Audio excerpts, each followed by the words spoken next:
So simple tutorial. Good morning students, welcome to SST So Simple tutorial. In the previous class we had discussed about the Cuban Missile Crisis, the events that led to the crisis and the moves made by the USSR and the counter moves made by the US. Today we will discuss the emergence of two power blocks. We will also understand what is Iron Curtain in this context.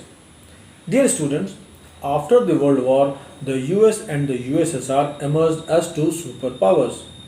These powers then intended to expand their sphere of influence in different parts of the world. So they started to make alliances by trying to bring more and more countries into their fold. In this alliance system, a state was supposed to remain tied to a superpower to limit the influence of the other superpower and its allies. But here, one question may arise in your mind. Why should a country join an alliance? And also, why should a superpower need an ally? Superpowers were after all superpowers. They had nuclear weapons, they had regular armies. They were so powerful that the combined power of most of the smaller states in Asia and Africa and even in Europe was no match to those of the superpowers. Dear students, the reason is simple. The smaller states had their own interests and the superpower also benefited from them. Thus, the alliance was basically a symbiotic kind of relationship. Both of them benefited from each other. On becoming a part of alliance, smaller states got many things. What are they? They got the promise of protection, they got weapons, and also economic aid against their local neighbors with whom they had rivalries. Let us now see what the superpowers got in return. First of all, they got access to the vital resources such as oil and minerals. The smaller countries like those located in the Middle East were a source of vital resources such as oil, minerals, raw materials, etc., which could be beneficial for the superpowers to wage a war. The second is territory. The superpowers got territory where they can station their military equipment, weapons and troops to launch attack on the enemy. In the Cuban case, we have seen that the Soviet Union used the territory of Cuba to install its weapon against the US. The next important thing is location. The superpowers got access to locations wherefrom they could secretly keep an eye on the movement of the enemy. That means wherefrom they could spy on each other. Then comes economic support. The small states could also be an economic support. That is, at times of need, the small allies could collectively help pay for military expenses.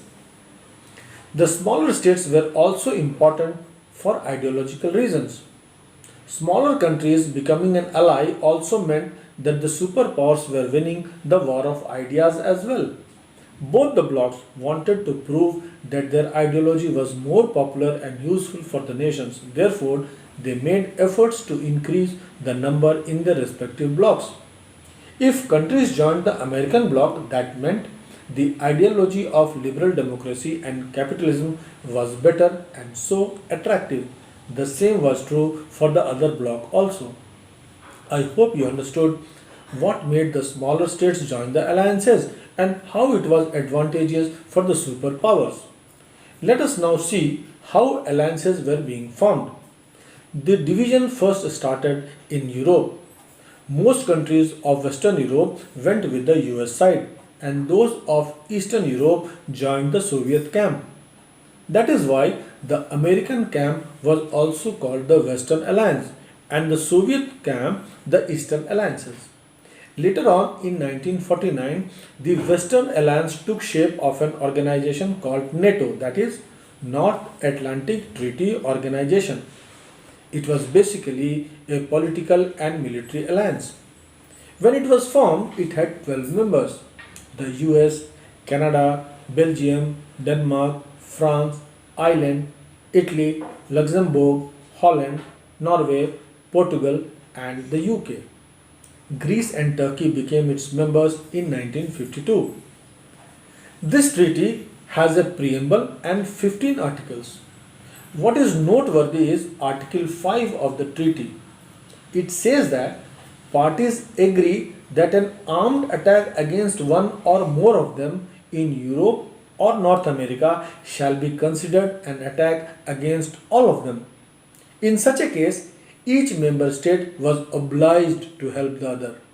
Thus, through NATO, the security of North America and Europe are permanently tied together. There are 30 member countries of NATO today. What did the Eastern Alliance do then? The countries of Eastern Alliance signed the Warsaw Pact in 1955. Warsaw is in Poland. It is the capital city of Poland. In this pact, mutual defense treaty was signed by the representatives of Russia, Bulgaria, Albania, Czechoslovakia, Hungary, Poland and Romania. This Warsaw Pact was a carbon copy of the NATO and its main function was to counter NATO forces in Europe. Let us look at this map.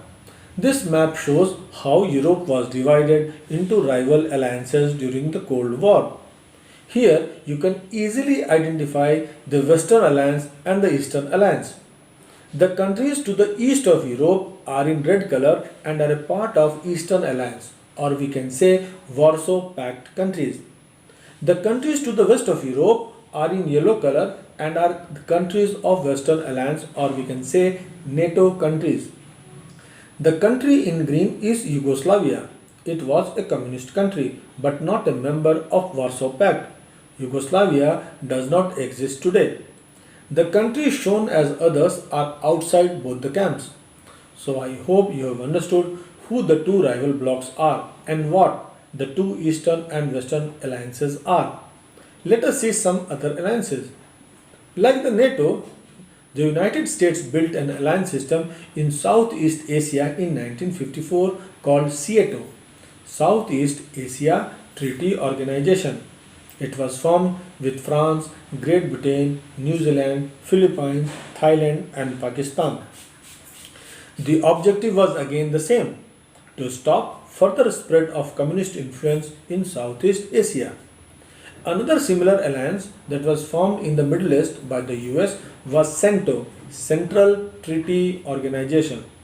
The objective was to counter the threat of Soviet expansion in the Middle East oil producing areas. It included Turkey, Iran, Pakistan, UK and of course the US.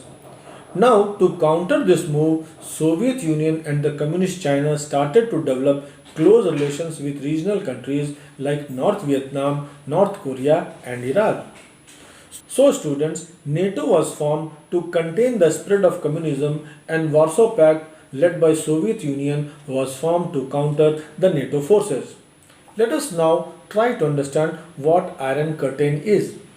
We had read just a little while ago that aligning with the superpowers first happened in Europe. Most countries of Western Europe went with the US side and became the members of NATO, while those of Eastern Europe joined the Soviet camp and became the members of Warsaw Pact. This divide between the east and west of Europe is called the Iron Curtain. You can see this in the map. The red line shows the running of the Iron Curtain from north to south of Europe. It ran through the middle of Europe, dividing it clearly between the two power blocs. So the European countries fell either east of the curtain or to the west. Dear students, after the Second World War, Germany got divided into East and West Germany. So you will see that the red line runs through Germany. East Germany is towards the Soviet side and West Germany is towards the NATO side. Germany, my dear students, got united only after the Iron Curtain fell. Winston Churchill, the former British Prime Minister, used this term Iron Curtain in his speech at the Westminster College in Fulton, Missouri in March 1946. He said, "An Iron Curtain has descended across the continent." The countries of the Soviet bloc were called Iron Curtain countries by him. He was referring to the barrier or the border that separated the communist countries from the Western nations. Now students, when the Cold War was dividing the world into two alliances, many countries of Asia, Africa and Latin America became free. They did not want to join any of the alliances. So they launched a new movement called non-aligned movement. These countries were called third world countries. That means you may think that there must be something like first world and the second world. Okay, look at this map given in your book. See the countries shown in yellow color. They are called the first world countries. The first world consisted of US and the Western Europe and its allies. The second world consisted of the communist bloc, they are shown in red. The remaining countries which allied with neither group were called the third world. In today's context, students, the concept of third world has become outdated. The Cold War has ended and the Soviet Union also does not exist anymore. We will read about non-aligned movements separately in some other class. So what we read today, we discussed about the division of world in Eastern and Western alliances, that is NATO and Warsaw Pact countries. Besides, we also read about CETO, CENTO and non-aligned countries. Let me stop here, students. Now go through your textbook properly to have a better understanding of the topic. In the next class, we will discuss arenas of the Cold War. Till then, have a nice time. Thank you.